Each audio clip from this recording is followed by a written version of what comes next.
Bonjour et bienvenue sur ma chaîne. Aujourd'hui on fait un essai un peu pluvieux malheureusement de la Mazda MX-30. Donc c'est un véhicule, le premier véhicule complètement électrique de chez Mazda.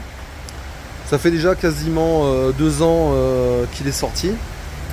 Mais en fait ça a titillé ma curiosité parce qu'en fait ce véhicule là, il va y avoir une mise à jour prochainement qui devra arriver dans le premier semestre avec un moteur, un prolongateur d'autonomie. C'est un moteur rotatif Wankel.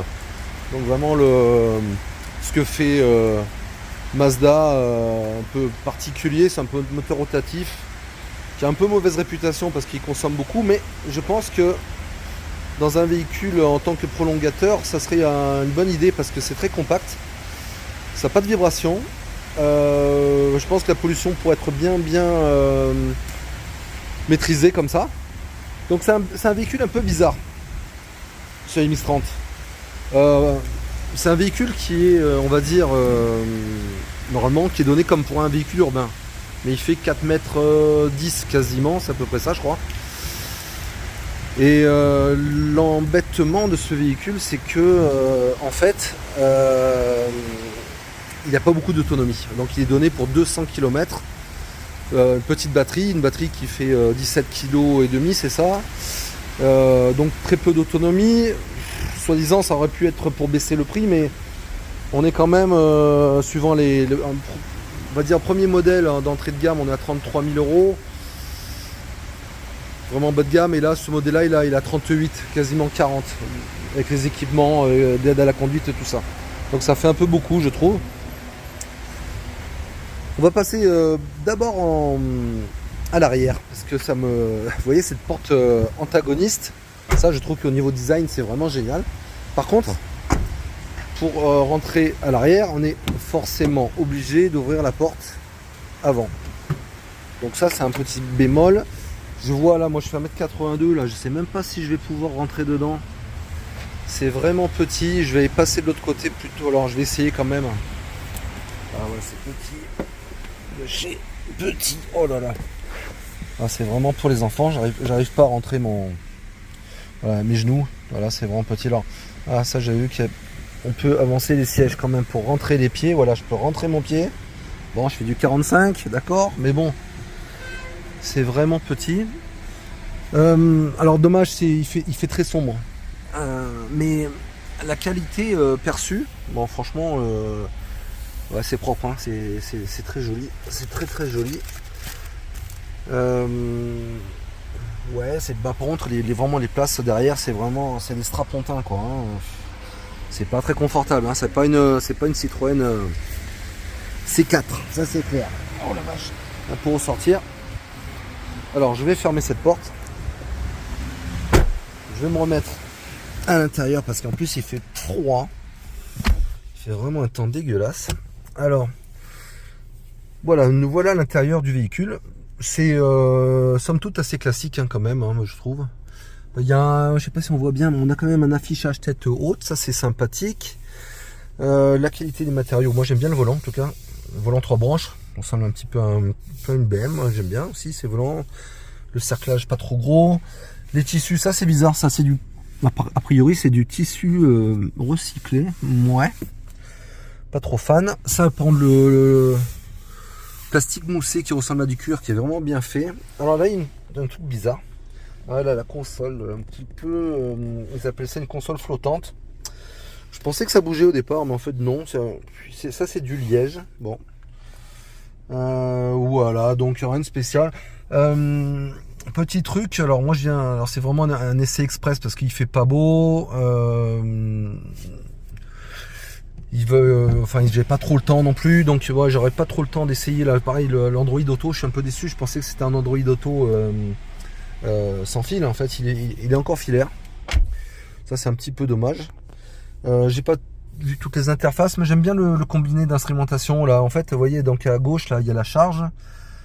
Après, quand on accélère, la puissance, on a quand même l'autonomie là qui est à gauche, 160 km d'autonomie. Ben, c'est un truc de fou, hein. J'ai fait quoi? J'ai fait 10 km.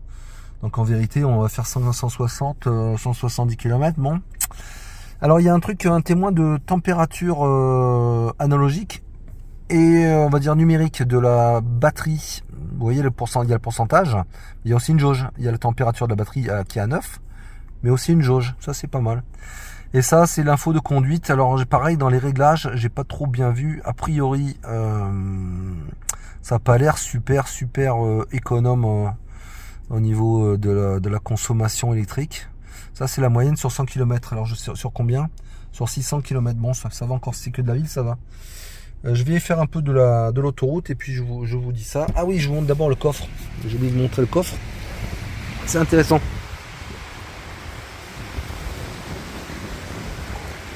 Alors, ouais, bah c'est pas fou non plus là le coffre. Hein. C'est pas géant. Il y a des crochets d'arrimage, ça c'est bien. Est-ce qu'il y a la place pour mettre les câbles quand même? Parce que là, c'est les câbles en vrac comme ça, c'est pas génial. Ouais, même pas, ça c'est vraiment nul. Il n'y a rien pour le coffre. Et à l'arrière, il n'y a pas de frein non plus. Donc, bon, c'est mort. Ouais, c'est bon niveau. Voilà, il y a quand même des bacs de rangement, vous voyez, comme on a un peu plus de lumière. Bac de rangement là-dedans, mais la boîte à gants, est-ce qu'elle est éclairée? Est-ce qu'elle est grande? Non, elle est petite, elle n'est pas éclairée. Ouais, bon. Allez, on fait un petit coup d'autoroute et je vous donne mon ressenti après. Bon, je me suis baladé un petit peu dans le système multimédia. Voilà, il y a la consommation moyenne 25,5 kW au 100. C'est vraiment beaucoup.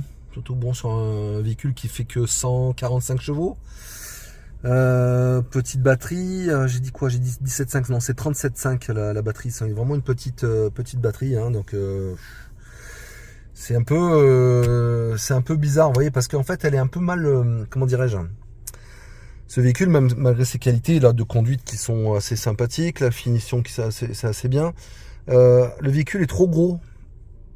Pour être vraiment un véhicule de ville, pour 200 km, il faudrait voilà une petite Fiat 500e avec la batterie de 25 kg. Là, on fait pareil, on fait à peu près 180-200 km. Mais on n'est pas au même prix, là, on est à 25 000 balles. Hein. Là, on est à 33 000 balles. Puis la voiture est petite, celle-là, elle est déjà un peu grosse, vous voyez. Et après, on va taper, pour dans le même prix, on va taper sur du Zoé. Mais voilà, le Zoé, même taille à peu près, même prix, on va dire dans les 35 000 euros, comme la Peugeot d'ailleurs. Ou Citroën la 208 avec 136 chevaux et une batterie de 50 kW, à peu près dans le même prix, dans les 35 000 euros. Mais là, on a plus de 300 km d'autonomie, 350, voire presque 400 avec la Zoé. Donc, c'est pas, je trouve que c'est pas pertinent comme petite batterie, taille de voiture un peu trop grosse. Prix à la limite même un petit peu trop cher pour la qualité perçue. C'est un peu dommage. Bon, voilà, là je suis en train d'essayer le pilotage un peu automatique, c'est vraiment pas très bon. Hein. Ouais, ça veut pas. J'ai mis le régulateur, mais ouais, ça fait vraiment ça rebond comme une balle de ping-pong, c'est pas top. Bon, petite conclusion sur cet essai très rapide. Là, j'ai fait même pas une trentaine de kilomètres, hein, donc ça va être un jugement vraiment très rapide. Ce que j'ai aimé, j'aime bien le confort quand même des suspensions, tenue de route, c'est quand même plutôt pas mal. Confort des sièges. La présentation générale, j'aime bien le design. L'histoire des portes antagonistes, j'aime bien aussi. Alors, on voit un peu mieux, il y a un peu plus de lumière, là, ça se lève un peu. La qualité des matériaux et tout, c'est vrai que c'est quand même assez correct. Les aides à la conduite, j'ai essayé un peu le régulateur, tout ça, bon, c'est pas mal, sans plus. Sauf le maintien en ligne qui fait quand même pas mal rebondir. Là, on a l'historique de la consommation de ce véhicule. C'est pas top, hein. On va dire 17,6, si c'est comme ça, c'est bien. Moi, comme je l'ai utilisé un peu en autoroute, bon, c'est vrai que j'ai un peu accéléré pour voir un peu la tenue de route, tout ça. Bon, c'est vrai que ça consomme un peu. On a 23 là. Ça me paraît quand même beaucoup pour un véhicule de 145 chevaux qui est normalement pas trop lourd. Il y a Android Auto, je peux pas me prononcer parce que j'ai pas pris le câble, donc je peux pas me dire. J'ai vu au niveau du multimédia, c'est bof. Voilà, bon, enfin, en tout cas, je suis quand même content d'avoir essayé ce véhicule qui est pas trop quand même diffusé. Et je remercie Mazda Toulon-Lagarde pour ce petit essai rapidos. Et je vous tiendrai au courant quand je vais essayer, normalement au mois de juillet, septembre au pire, le nouveau, celui-là, avec le range extender moteur Vencal. Si cette petit essai vous a plu, ben, n'hésitez pas à mettre un pouce bleu et à vous abonner. Merci, à bientôt.